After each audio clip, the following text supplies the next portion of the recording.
Ohayou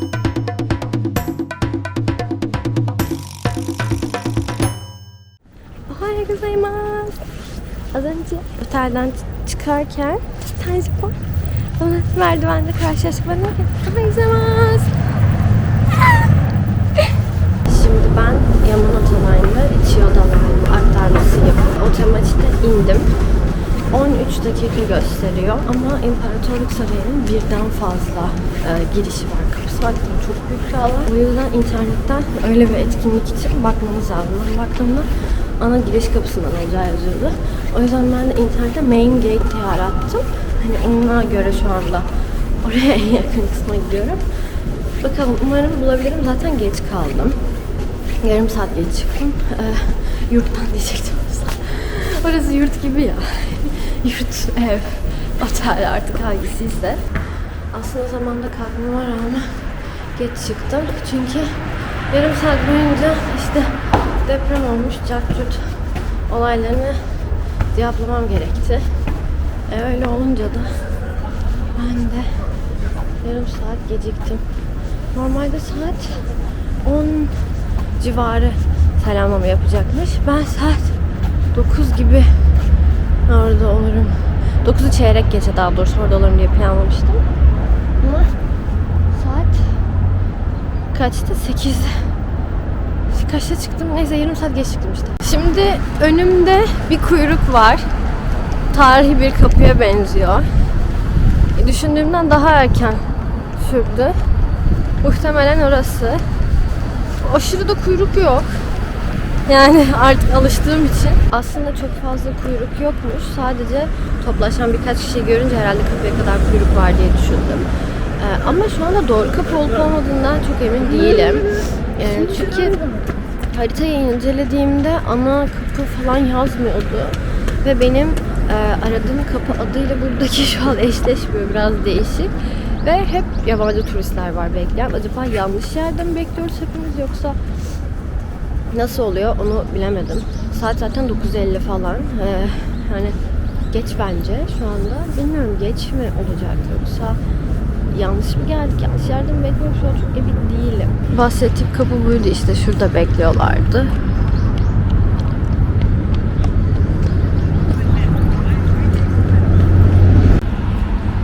Ya ben şu anda buradayım. Ama bence de burası ana giriş. Çünkü ticket office diyor ya. Ama burada hiç hani ana giriş falan yazmıyor. Ben bu işi çözemedim ya. Yani bugüne özel herhangi bir yazı da asmamışlar. Ama şurada bir köprü var. Oraya bir gidip bakacağım. O zamana kadar vakit geçiririm diye düşünüyorum da ne zaman açılacak onun da bilgisi yok. Yalnız burası çok tatlı bir yer.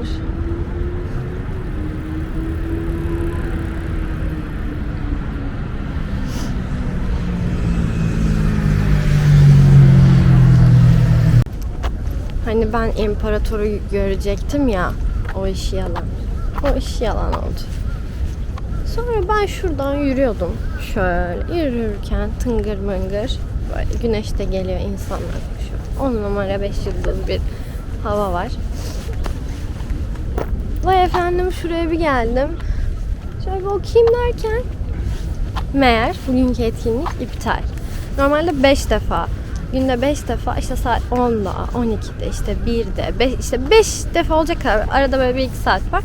İmparator ve ailesi çıkıyor böyle camaken bir yerden. Halk selamlıyor. Ama kısmet değilmiş yani. Ha bir de sadece imparatoru görmek değil. Normalde hani diğer bütün yıldaki bu hani 2 gün istisna demiştim ya. O 2 günün dışında kapalı olan tüm bahçeler bu 2 güne özel ziyarete açılıyor. Aynı zamanda onları da görme şansım vardı. Ve şöyle ki Tokyo'da 28 Aralık ve bu 3 Ocak arasındaki o hani durgun zaman diliminde İmparatorluk Sarayı da kapalı. Yani normal ziyarete de kapalı. İşte hal böyle olunca da ben hani en azından ikisinde imparatoru görürüm. Sonrası içinde belki işte zamanım kalırsa işte 4'ünde ya da 5'inde gelirim diye düşünmüştüm. Ki ona hatta belki 2 defa gitmiş olurum falan diye plan da yapmıştım. Ama iptal edilmiş. İptal edilme sebebini bilmiyorum. Sanırım biz buraya bugün giremeyeceğiz. Bugün normalde de kapalıydı. Şimdi şeyde iptal olduysa bizim iş yaş. Ama niye herkes bekliyor? Ben onu çözemedim. O şu an benim aklımı bulandırıyor. Bir öteki kapıda da bekleyen var, burada da bekleyen var. Sanki bir açılış saati bekliyoruz gibi. Normalde bugünkü planım şuydu. İmparatorluk selamlamasından sonra civarda gitmediğim bir iki tapınak daha vardı. Oraya da gidecektim. Ondan sonra zaten hani serbest zaman gibi geçecekti. Yani bugün aslında çok dolu dolu bir programım yoktu. Dedim acaba Kamakure'ye gitsem ama saat 10 çeyrek falan geçiyordu en son baktığımda. Ve buradan Kamakure'ye gitmek zaten 2 saat. Hani çok erken kalkmam gerekiyor gün ve o gün de farklı noktalarda gitmek istediğim yerler olduğu için onların arasındaki transfer süreci de zaten uzun. Gitmek istediğim bazı noktalar ve can alıcı noktalar deniz kenarında olduğu için gün sonunda hani gide yaparsam eğer onlar gün sonunda kalıyor ve fotoğraf çekmek için ışık olmuyor. Çünkü zaten 5'te hava kararı. Direkt 5 gibi düşünüyorum. O yüzden ya işte çok geç kaldım falan keşke bugün gitmeseydim demek istemiyorum. O yüzden bugün gitmeyeceğim. Bugünkü programı hep birlikte göreceğiz yani. Sadece şu anda acilen yemek yemem gerekiyor. Bulunduğum yerin hemen karşısında zaten düz giderek Tokyo istasyonunun olduğu ve Tokyo istasyon otelinin olduğu bölgeye geldim. Buraya ilk gün gelmiştim gece. Ve şuradan yürümüştüm. Orada da istasyon hattı boyunca altta otobüs bileti satan acenteler var. Bir yerden sonra da yemek yerleri başlıyor hep. Ve orada hep oradan geçtiğim için şu an oradan geçmeyeceğim. Bu yolu kullanıyorum. Böyle dümdüz gidiyorum. İleride zaten ışıklı bir şeyler var. Umarım yiyecek bir şey bulabilirim. Planım şu an aslında her zaman spontaneydi de bugün daha da spontane gibime geliyor. Şu an sadece karnımı doyurma derdindeyim. Karnımı doyurursam gününü planlayabilirim diye düşünüyorum. Selam. Ben 2 saatlik bir yemek arayışından sonra mecburi sebeplerden ötürü Starbucks'a geldim. Yengeçli miydi? Sürü mü yengeç de shrimp neydi? Karides mi? Neyse balıklı, avokadolu, mayonez falan bir sandviç aldım. İçinden balıkları çıkardım. Geri kalanını yedim. Hot da chocolate aldım. Yani sıcak çikolata aldım. Sonra bir de çikolatalı donut aldım. Ama gerçekten yerel bir yerde yemek için çok ama çok dolaştım. Ama bulamadım. Bir yer gördüm. Sanki orada böyle çıkınlı seçenekler de var gibi gelmişti. Sonra girdim ve gerçekten Japonca anlaşmaya çalışıyorum. İngilizce konuşmuyorum anlaşılır diye. Sordum hani domuz mu var, ne var, hani hangi et bu? Ama anlaşamadım. Ben bir şey sordum ve buna başka bir cevap verdi. Çıktım. Sonra McDonald's'a girdim. McDonald's'ta da soğan halkası ve patates kızartması yiyecektim. Soğan halkası göremedim. Orada da göremeyince çıktım. Sonra Starbucks'a geldim. Yani bu yaşanan mevzudan ötürü çok mutluyum, sinirliyim. Çünkü ben gerçekten sinirliyim, hani deneyim yaşayamadığıma sinirliyim. Hani ve şu bir gerçek, eğer ki vejetaryen olmasaydım, sadece domuz yemiyor olsaydım o zaman da gerçekten zorlanırdım ama bu kadar zorlanmazdım tabii ki. Çünkü o zaman başka etli seçeneklerin olduğu opsiyonlar da olabiliyor. Ben o ramenci de nasıl yedim? Neydi o? O ne etiydi? Gerçekten çok güzeldi. Ne restoranın kokusu bana kötü geldi ne de yediğim şey, yani herhalde şans eseri o beef falan ya da gerçekten bu gizemi çözemedim ama artık şey yaptım. Helal restoranlar dedim Tokyo'da. Birkaç ramenci buldum. İşte Shinjuku'da da var, Asakusa'da da var. Hani yemek yemek için onlara gitmem yolum düşmüyorsa eğer. Çünkü zaman kaybı. Kaydettim. Hani belki olur diye, işte yolum düşerse falan diye. Ve saat resmen şu anda 12. Tam olarak 12. Yanımda Uniqlo var büyük. Yine Uniqlo'ya gireceğim tekrardan. Yani gerçekten hiç istediğim gibi çantam olamam. Bir ihtimal bakacağım oraya tekrar. Günün geri kalanında ne yapsam? Şu an moralim bozulduğu için ve zaman kaybettiğim için hiç bilmiyorum. İşte ne yapacağım bilmiyorum dediğime bakmayın. Yani şeye gideceğim işte. Tapınağa gideceğim. Orası da bir yarım saat falan gösteriyor. Oraya gittikten sonra bir tane daha tapınak vardı. Oraya da gideceğim. Sonrası Allah kerim ya. Benim yemek yediğim alan Ginza'ydı. Ginza'da lüks markalarla ünlü işte alışveriş sokağı gibi bir yer. Göstermedim hiç içimden gelmediği için. Sonra oradan Marunu içi istasyonun line'ında aktarma yaptım. Buraya geldim. 150 metre falan gösteriyor zaten tapınak ki. Tapınak yolda hemen önümde. Hani demiştim ya saray işte şöyle büyük bir alan. Ben onun şu kısmındaydım. Şimdi üst kısmındayım. Çünkü istasyona yakın da yine farklı bir giriş kapısı vardı. Sarayın birden fazla giriş kapısı var. Ve onlardan biriydi. Şöyle bir girişi var. Burası da bayağı kalabalık anlaşılan. Çok kalabalık bir topluluk olarak gidiyoruz. Ve ben aslında hasta değildim.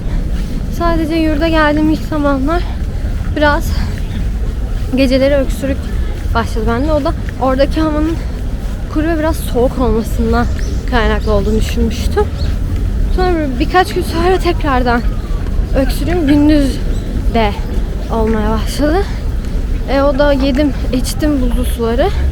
O yüzden oldu. Dışarıdan otomattan su alıyorsun. Buz gibi veriyorlar sana buzlu su. Yani böyle olunca ben başladım. Gece de biraz boğazım gıcıklandı. Yani şey gibi hissediyorum kendimi. Bir tane amca vardı ya, her şeye rağmen gülüm. Oyum yani. Tabii ki olmazsa olmaz sokak satıcıları. Biz onların ne sattığını çok iyi biliyoruz. Ben travmanlıyım bu konuda. Ortadan yürüdüm. Hiç koku almamak için.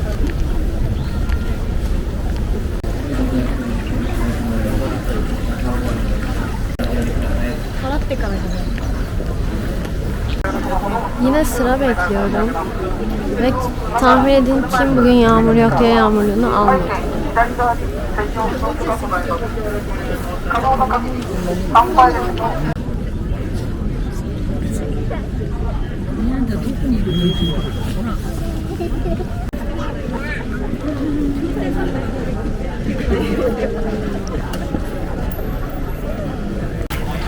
...20 dakika bekledim. Yine içeri giremedim. İçeride yine sandalyeler vardı. Muhtemelen dünkü gibi hain olacak ve para verip içeri gireceksiniz diye tahmin ediyorum.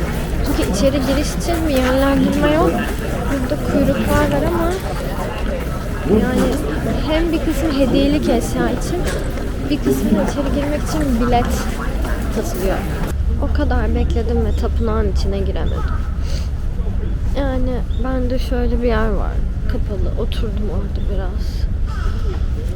Japonların inandığı, yani en yaygın 2 din var. O da işte Şintoizm ve Budizm.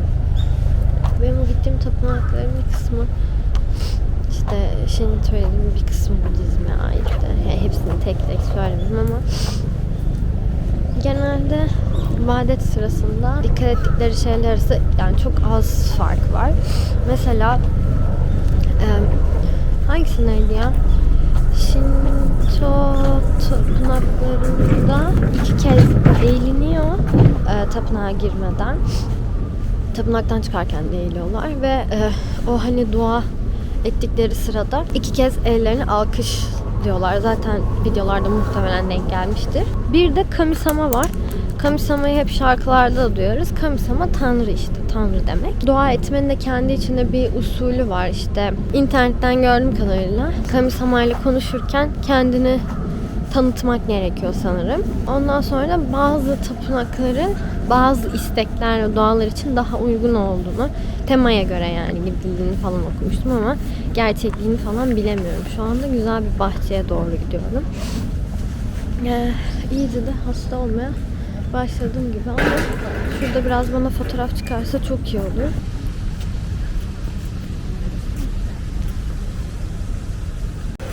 Upsi, de ıslak. Burada balık gördüm.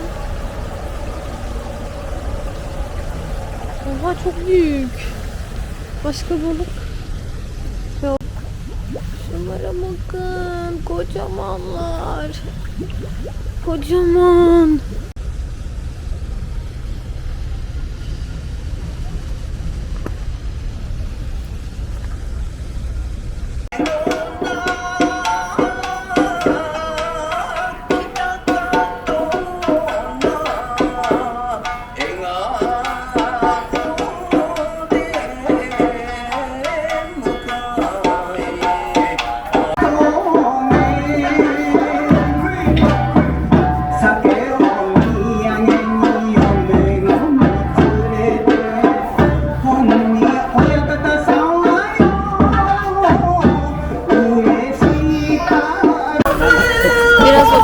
Çok iyi geldi ama artık gitme vakti.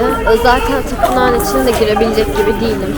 Hala gelip dua eden insanlar var. Ben de güzel bir hem halk müziği hem halk oyunları, tiyatral şeyler de görmüş oldum. Ve oturdum. Arkamda gördüğünüz yere bakın. Çok gözükmüyor olabilir. Hiçbir şekilde İngilizce bir şey yazmıyordu. O yüzden ben de fotoğraf çekip çeviri yaptım. İkram ediyorlar. İkram ettikleri şey de sake. İçinde çok az var zaten. Ve ben daha önce sake içmemiştim ve sake içmek istediğimi söylemiştim. Para koyulan yerler vardı ama tamamen şey usulü, hani gönlünden ne koparsa mantığımda. O yüzden şu an deniyorum. Kokusu yine kötü, şey, hani şuruplar olur ya keskin. İçmek istemezsin aslında. Ne istiyorum?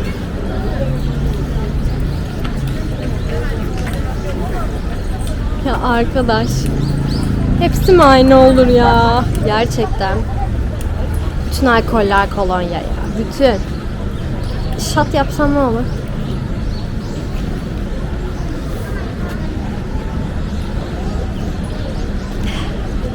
Boğazımdaki mikropları temizlemesi. Tadı ama sake içtim. Çok mutluyum yani. Sake denedim. Evet, yine bir aktarma sonrası. Bu seferkini çok sevdim çünkü istasyondan sadece 1 dakika yürüme mesafesinde ve 1 dakika bile değil. Ve çok güzel değil mi? Yani diğerleri tabii altın varaklı falan, daha işleme onlar. Daha güzel ama burada çok ihtişamlı ve güzel duruyor. Bu farklı bir inanışın tapınağıydı galiba. Onu okumuştum ama şu an unuttum.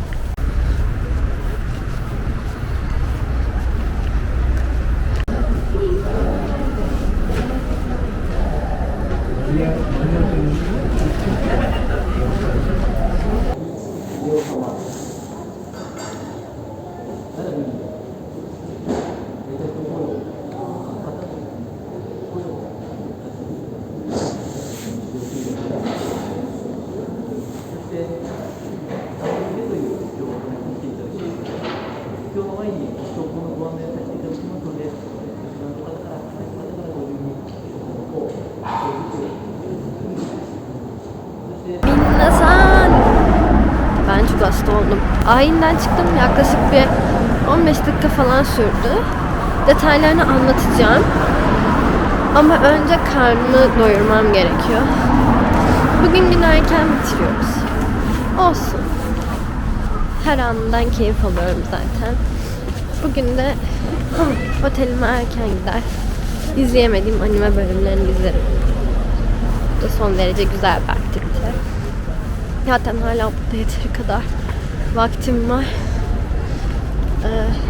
Sorun yok o yüzden. Burası da keyifli, güzel bir muhite benziyor.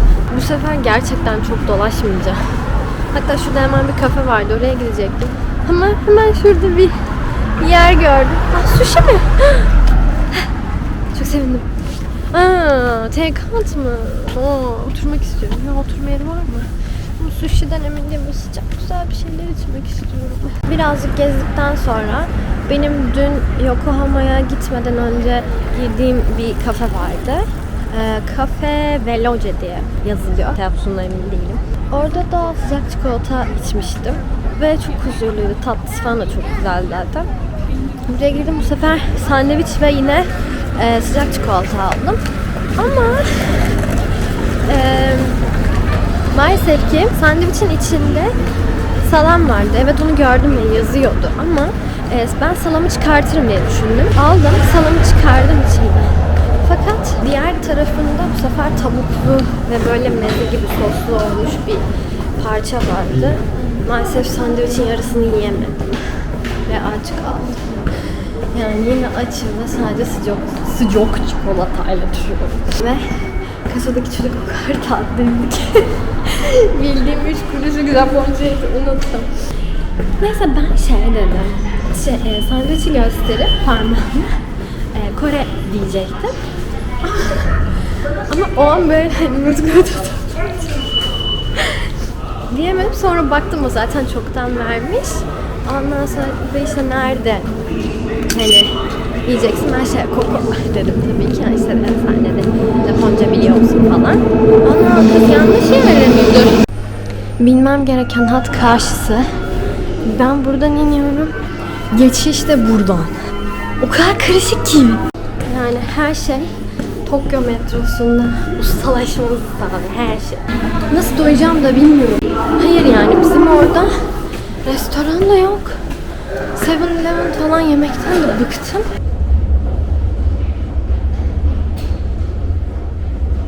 Az önce Lawson'a girdim.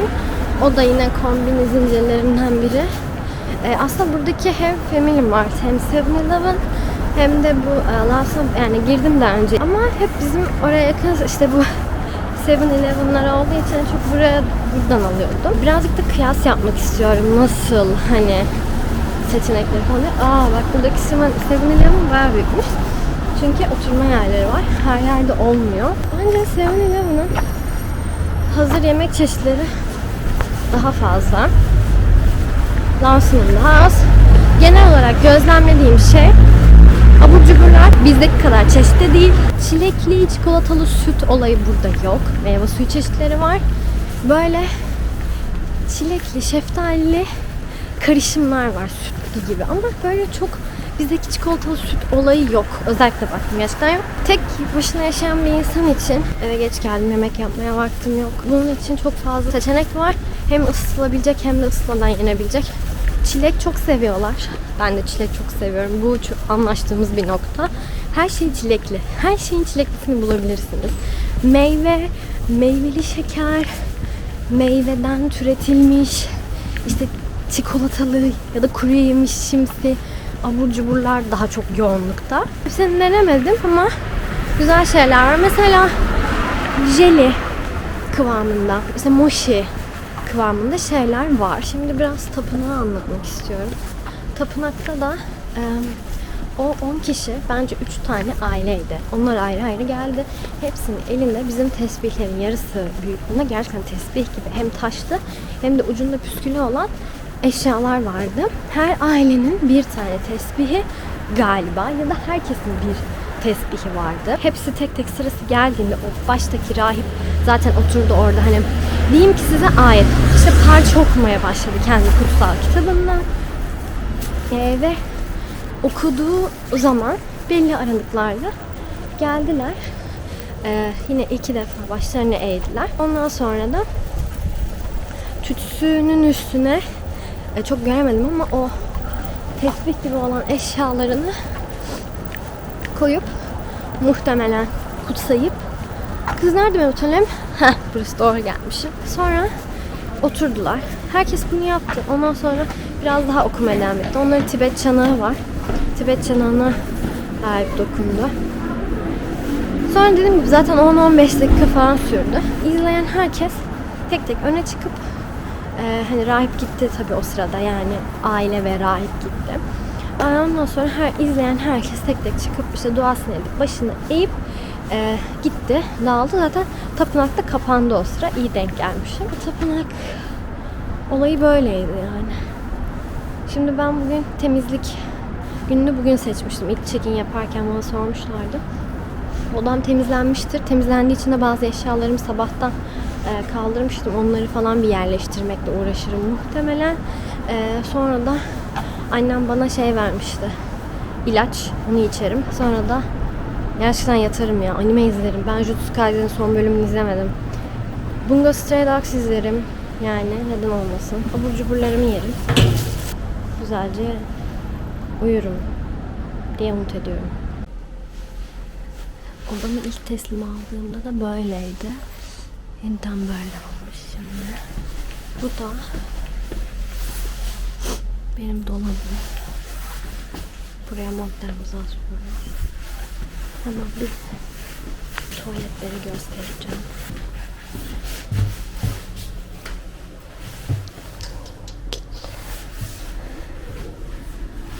Bunlar var ya, müthiş. Süper. Bu kağıtlar çok kötü. İşte yüz temizlemek için daha geniş